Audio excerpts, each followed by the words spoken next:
Hi guys, you are watching my channel Ehsan pets. अस्सलाम वालेकुम। मैं हूं एहसन ज़फ़र, कराची, पाकिस्तान से। तो गाइस, आप में से काफ़ी सारे लोग मुझे कमेंट्स में ये कह रहे थे कि भाई एग्जीबिशन बजीज़ भी दिखाया करो एहसन भाई, एग्जीबिशन बजीज़ भी दिखाया करो। तो फिर मैंने ये वीडियोस जो हैं मंगवा कर, गैदर करके, सारी की सारी एडिटिंग करवा कर फिर आप लोगों के लिए तैयार करवाई, और साथ ही साथ आपसे कुछ बातें करनी थी शेयर। इसलिए मैंने आज सोचा कि आज एग्जीबिशन बजीज़ की वीडियोज़ डालते हैं। अच्छा, मेरे पास एक नया स्टॉक आ रहा था, ठीक है, एग्जीबिशन बजीज़ का, टॉप क्लास टॉप क्वालिटी, ठीक है। वो मैंने रिसेंटली रिजेक्ट कर दिया, रिटर्न कर दिया वापस, ठीक है। रिटर्न क्यों किया? जो मेरे पास जो स्टॉक आया था बहुत आउट क्लास, और ये जिस तरह के बर्ड अभी आप इस वक्त वीडियो में देख रहे हैं, सेम यही क्वालिटी में मेरे पास बर्ड थे। बट प्रॉब्लम ये थी कि मेल उनमें बहुत ज़बरदस्त थे, इसी क्वालिटी के जो आप देख रहे हैं। बट फीमेल जो है ना, मुझे कुछ पसंद नहीं आ रही थी। उनके साथ जो फीमेल्स लगी हुई थी ना, उनके साइज़ उस तरह के नहीं लग रहे थे, और उनमें से जो है ना, उनमें एक्टिविटी भी बहुत कम थी। जबकि मेल्स जो थे ना, वो बहुत एक्टिव थे, बहुत खूबसूरत, और दूसरा ये कि मतलब टकरे मार रहे थे, हीट पर आए हुए थे। लेकिन फ़ीमेल मुझे ऐसा लग रहा था कि शायद, मुझे डाउट्स आ गया उस पर कि शायद ये फ़ीमेल किसी के रिजेक्टेड हैं या कहीं इस्तेमाल हो चुकी हैं पहले। हालांकि जिस बंदे से मैंने स्टॉक मंगवाया था वो बंदा बहुत अच्छा है, और मेरा उसके साथ बड़ा यानी पुराना ताल्लुकात है। लेकिन फिर भी मैंने रिजेक्ट कर दिया इस बुनियाद पे कि भाई मुझे कुछ डाउट पड़ रहा है। तो उसने भी, वो भी अच्छा बंदा है, उसने कहा अगर डाउट पड़ रहा है तो ठीक है, इसको रिजेक्ट कर दो, मसला नहीं है, मैं दूसरा स्टॉक ले आऊँगा। तो वो मैंने रिजेक्ट कर दिया। लेकिन मैं बस एक चीज़ से पछता रहा हूँ कि उसमें जो मेल थे ना, मैंने उसको ये भी कहा कि मुझे इसमें से कुछ मेल्स दे दो। तो उसने मुझे बोला, यार एहसन भाई, आपको पता है कि पूरा स्टॉक आया ना एक साथ, तो असल चीज़ आप निकाल लोगे, फिर बाकी चीज़ें मैं कहाँ दूंगा किसी को। फिर मैंने भी ज़ाहिर है उसकी मजबूरी देखी। जब मैंने एक चीज़ को रिटर्न कर दिया, तो फिर उसमें से हम नहीं पिक कर सकते ना कुछ चीज़ें अगर हम पिक करेंगे तो ये तो छांटीबाजी हो जाएगी। यानी कि छांट लेते हैं ना जो, तो छांटने में ये होता है कि जो बंदा बेच रहा है फिर उसके पास वो चीज़ें बच जाती हैं जो कि, अब मिसाल के तौर पे मैं ऊपर की क्रीम निकाल लूँ उसके माल में से, बाकी जो उसका नॉर्मल एवरेज माल है वो फिर कौन लेगा उससे, उसकी फिर कीमत भी गिर जाएगी ना। अकेला वो वाला एवरेज माल तो नहीं लेगा कोई। तो इसलिए फिर मैंने पूरा का पूरा रिटर्न कर दिया। हालांकि दिल नहीं कर रहा था मेरा, इतने ज़बरदस्त मेल थे उसमें, ये जो आप वीडियोज़ में देख रहे हैं ना, इसी क्वालिटी के थे। तो बस खैर बहरहाल वो रिटर्न करने पड़े। और वो स्टॉक आया इसलिए था, बेसिकली सेल करने के लिए आया था, मुझे तो बेचने थे आगे, ठीक है। उनमें से कुछ अगर पसंद आते मैं रख लेता। मेरे पास इतनी जगह नहीं है कि मैं इतनी भारी तादाद में रखता हूँ उनको। बेसिकली मंगवाए थे सेल करने के लिए। तो सेल करते वक्त भी मैं इस चीज़ का ख्याल रखता हूँ कि भाई वही चीज़ सेल करो।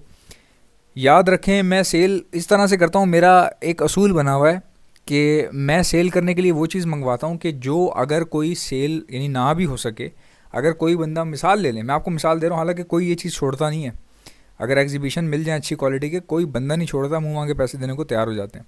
लेकिन मैं हमेशा कोई भी चीज़ ख़रीदने से पहले ये सोचता हूँ कि मान लो, मिसाल ले लो कि अगर ये ना बिकी, तो ऐसी क्वालिटी की चीज़ लो जो ना भी बिके तो कम से कम आप उसको अपने पास रख के ब्रीड करवा सको। मेरी ये आदत है। तो उस वक्त भी मैंने यही सोचा। हालांकि अगर वो मैं सेल करता तो बड़े आराम से बिक जाते वो। फ़ीमेल भी सही थी उसकी, कहने का मकसद है ये हरगिज़ नहीं है कि फ़ीमेल ख़राब थी, मगर मेल के मुकाबले ना वो, मतलब वो मैचिंग नहीं हो पा रही थी। मुझे ऐसा लग रहा था कि मेल बहुत अलग ब्लड लाइन के और फीमेल शायद एडजस्ट की गई हैं इनके साथ। हालांकि फ़ीमेल के साइज़ भी अच्छे थे, आप लोगों को दिखाऊंगा तो आप पहचान नहीं पाएंगे। और दूसरा ये कि एग्जीबिशन में मेल वैसे भी ना बड़ा होता है, और उसके बाल वाल ज़्यादा होते हैं, उसके सर के बाल खड़े होते हैं, किसी की दाढ़ी बड़ी भी होती है। तो मेल जो है ना थोड़ा खूबसूरत होता है फ़ीमेल की बनस्बत, बट फ़ीमेल भी थोड़ी सी हेल्दी होनी चाहिए, मोटी ताज़ी। एग्जीबिशन की बात कर रहा हूँ। तो जब डाउट आ जाए तो फिर जो है ना, मैं चीज़ को रखता, रिजेक्ट कर देता हूँ मैं। तो मैंने वो जो है ना उसको रिटर्न कर दिया। अब उसने मुझसे प्रॉमिस किया इंशाल्लाह अभी कुछ ही दिनों में एक नया स्टॉक आएगा। तो let's see, hope for the best. और मैं कोशिश कर रहा हूँ, उसको मैंने यही कहा है कि यार फ़ीमेल पे गौर करना, और कहीं ऐसा ना हो कि इस बार जो है ना तुम फ़ीमेल अच्छी ले आओ और मेल अच्छे ना मिले। मैंने कहा ये नहीं करना है यार, प्लीज़, खुदा का वास्ता है। और अगर ये करना है तो फिर ये मेल मुझे दे दो सारे, इस पुराने स्टॉक के मेल दे दो, नए स्टॉक की फ़ीमेल ला देना। तो वो हंसने लगा, कहने लगा नहीं नहीं, मैं ले आऊँगा, आप फ़िक्र नहीं करो, मेल भी अच्छे आएंगे, फ़ीमेल भी अच्छी आएगी। मैं आपकी बात समझ गया हूँ जो आप कहना चाह रहे हो। तो उसने मुझे ये बोला, और अभी देखें इंशाल्लाह ताला लाएगा। और दूसरी बात ये आप लोगों से डिस्कस करना था कि भाई एग्जीबिशन बजीज़ में स्टेजेस होती हैं बहुत सारी, इसमें भी क्वालिटी हैं।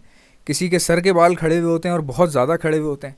किसी की दाढ़ी के बाल जो है ना नीचे तक लटक रहे होते हैं, लंबे बाल होते हैं दाढ़ी के, ठीक है।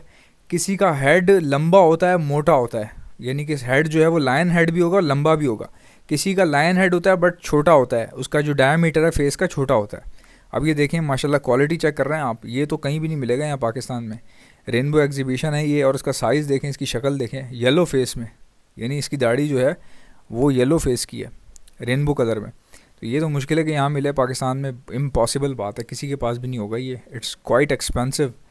लायन हेड है और इसका, अच्छा कुछ ऐसे भी एग्जीबिशन है पता है आपको, मैं एक और चीज़ बताता हूँ, कुछ ऐसे एग्जीबिशन है जिनकी हाइट छोटी है, ठीक है, यानी कि उनकी हाइट बहुत कम है, कॉमन बजी के जैसी है, बट उनका साइज़ यानी कि वो हैवी बहुत हैं, यानी गोल मटोल से हैं, छोटे साइज़ के, और ये इतने, जैसे सेंटा क्लॉस नहीं होता, सेंटा क्लॉस आता है जिस तरीके से, अब ये खेलने में इतने यानी कि क्यूट लगते हैं, आप यकीन करें शो पीस की तरह से इस्तेमाल होते हैं। ये वाली भी क्वालिटी होती है जिस पे पैरों में बाल देख रहे हैं आप, पैरों पे बाल ज़्यादा हैं। अब ये कॉमन, बिल्कुल कॉमन एग्जीबिशन है, बट इसके पैरों पे बाल देखें आप कि कितने ज़्यादा बाहर आ रहे हैं। तो इसमें डिफरेंट डिफरेंट स्टेजेस हैं, डिफरेंट डिफरेंट क्वालिटीज़ हैं, और बड़ा मज़ेदार किस्म की एक समझें कि म्यूटेशन की भरमार है एग्जीबिशन के अंदर। पहले तो हम समझते थे कि किंग होता है, अंडर साइज़ होता है, किंग होता है, एग्जीबिशन होता है बस, लेकिन एग्जीबिशन के अंदर भी बहुत सारी चीज़ें हैं। अब जैसे इसके बाल नहीं खड़े हुए सर के इतने ज़्यादा, ठीक है, दाढ़ी भी इतनी ज़्यादा बड़ी नहीं है, बट इसके पैरों पे निकल रहे हैं। तो अब ये सामने आप देख रहे हैं, ये भी कोई इतना ख़ास चीज़ नहीं है, नॉर्मल एग्जीबिशन है, बट क्या है कि इसका सर जो है, माथा उठ रहा है आगे से, यानी कि आगे की तरफ निकल रहा है, इसका मुंह पीछे और माथा आगे जा रहा है। तो ये एक अलग नस्ल है। इस तरह की जो है ना डिफरेंट डिफरेंट, इसमें साइज़ पे भी डिपेंड करता है। कुछ के साइज़ मैंने देखे हैं कि मतलब कॉकटेल के बराबर के, यार कॉकटेल के बराबर का साइज़ मैंने खुद देखा है, ठीक है। अब ये यहाँ पर पाकिस्तान में अवेलेबल नहीं है, बट ये आउट ऑफ पाकिस्तान है। जितने भी फॉरेनर्स हैं, जितने भी गोरे ब्रीड करवा रहे हैं, मैंने उनके पास देखे हैं वीडियो, उन्होंने मुझे वीडियो कॉल करके, मुझे यकीन नहीं आ रहा था क्योंकि मुझे पता नहीं चल रहा था ना कि इसका साइज़ कितना है मोबाइल की तस्वीरों में, वीडियोज़ में। तो वो एक बंदा था गोरा सा, चश्मे वाला, जो अंग्रेज़ है, वो भी ब्रीडर है इनका, उसका नाम मेरे जहन से निकल गया, एक तो नाम इनके इतने मुश्किल होते हैं ना। उसने क्या किया कि फ्रंट कैमरा ऑन करके वीडियो कॉल करके ना व्हाट्सएप पे उसने मुझे अपना फेस बराबर में लेके आया, ठीक है। फेस बराबर में लाने के बाद उसने कंपैरिजन कराया, तो आप यकीन नहीं करेंगे, उसके फेस के बराबर था, यानी कि उसके बजीज़ जो थे एग्जीबिशन, उनकी लेंथ इतनी थी जितना उसका फेस होता है। अब आप अंदाज़ा लगाएं कि फ़ेस की लेंथ कितनी होती है, और उसका मुंह तो वैसे भी लंबा था उसका मुंह जो है वैसे थोड़ी तक भी लंबा था। तो अब आप अंदाज़ा लगाएं कि क्या क्वालिटी होगी, क्या साइज़ होगा उसका। बब्बर शेर के बच्चे इतने बड़े बड़े, तो हमारे अंदर ना एक वहम सा बैठ जाता है कि जैसे इतने बड़े बड़े हम बजीज़ देखते हैं ना, हमें लगता होगा ये सुस्त होते होंगे, ये ब्रीड नहीं करते होंगे, मगर कर रहे हैं भाई, सबके पास कर रहे हैं। कराची में मेरे दोस्त करवा रहे हैं, मैं उनके घर जाता हूँ, देखता हूँ, हाँ रेशो इनका कम है उसकी बनस्बत। अगर आप कॉमन बजीज़ से मैच करवाएंगे ना इनको, या कंपेयर करवाएंगे, तो कॉमन बजीज़ ज़ाहिर है 6-6 बच्चे निकालता है, 6-7 बच्चे निकालता है। अब इनका ये 4 से 5, ये मैक्सिमम बता रहा हूँ, वरना ज़्यादातर जो एवरेज रेशो आ रहा है ना पूरे पाकिस्तान में, वो तकरीबन 3 का आ रहा है, 3 का एवरेज रेशो आ रहा है। किसी के पास 2 बच्चे भी निकलते हैं, किसी के पास 3 निकलते हैं। बहुत कम लोग ऐसे हैं जिनके पास 5-5, 6-6 बच्चे निकल रहे हों।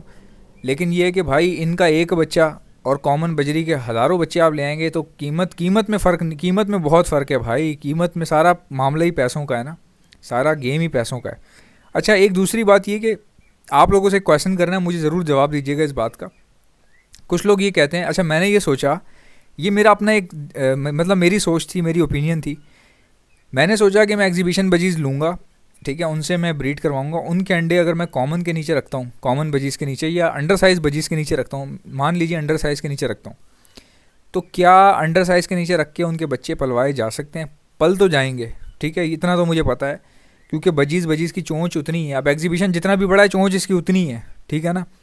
तो मैंने, अब ये मैं आप लोगों से पूछना चाह रहा हूँ, एक भाई से मैंने मार्केट में बात की कि यार ऐसा हो सकता है कि मैं अंडर साइज़ के नीचे रख दूँ इसके एग्जीबिशन के अंडे, और बच्चे निकल आए और बच्चों को पाल लें। तो उसने ये बोला, यार पाल तो वो लेगा, ठीक है, पाल तो वो लेगा, बट होगा ये कि उसका साइज़ जो है ना कम हो जाएगा। अच्छा, मुझे ये बात गलत लगी। देखें, किसी बजीज़ ने, आपके पास कॉमन बजरी है, उसने अगर 7 अंडे दिए हुए हैं, तो उसमें आप एक अंडा कभी भी एग्जीबिशन का ना रखें, ठीक है। अगर आपके पास कॉमन बजरी हैं, तो आप एक काम करें, 7 अंडे हैं ना, अगर उसके सातों के सातों फेंक दें, और उसमें 3 अंडे अपने एग्जीबिशन बजीज़ का एक एक अंडा, अलग अलग उसका म्यूटेशन का अलग अलग पेयर का एक एक अंडा उठा लें।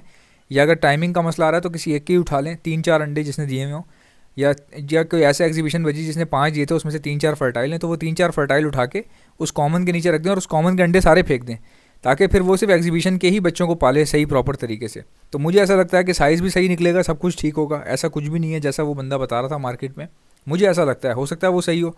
तो आपकी मैं राय जानना चाहता हूँ, मुझे कमेंट्स में ज़रूर बताइएगा कि क्या मैं एग्जीबिशन बजीज़ के अंडे, अगर मैं कॉमन बजीज़ के, सॉरी अंडर साइज़ बजीज़ के नीचे रखता हूँ और उनसे मैं ब्रीड करवाता हूँ और बच्चे लेता हूँ, तो क्या बच्चों का साइज़ तो ख़राब नहीं होगा?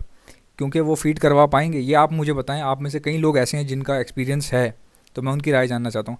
आई होप कि मेरी वीडियोस आपको अच्छी लगी होंगी। अगर आपको अच्छी लगती हैं तो लाइक कर दीजिएगा। अगर आप मेरे चैनल पर नए हैं तो चैनल को सब्सक्राइब कर लीजिएगा। आपसे मुलाकात होगी इंशाल्लाह नेक्स्ट वीडियो में। अल्लाह हाफ़िज़।